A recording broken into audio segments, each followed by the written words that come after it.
Good morning, children.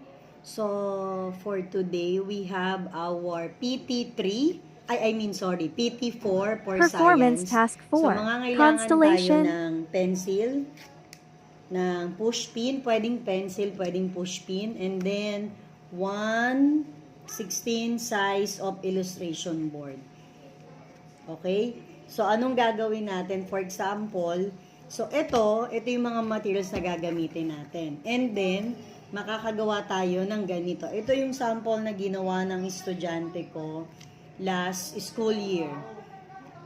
Okay, so ito, ang ginamit niya dito is gumawa siya ng constellation ng Cancer. So, kung makikita nyo, may mga dot dyan na nagsisilbing stars, constellation of Cancer.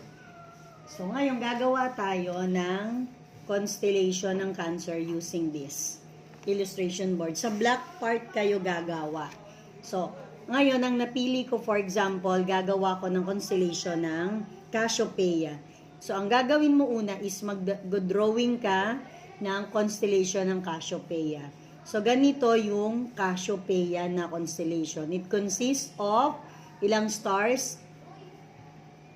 5. 1, 2, 3, 4, 5. So, ito yung constellation ng Cassiopeia. So, after mo malagay yung mga dot na nagsisignify ng stars ng Cassiopeia, i-connect mo yan ng ganyan para maging constellation. And then, what will you do next is tutusukin tong mga dot na yan para magkaroon ng butas at makakreate tayo ng constellation ng Cassiopeia. Okay? So, ganun yung gagawin para sa ating PT4 sa science.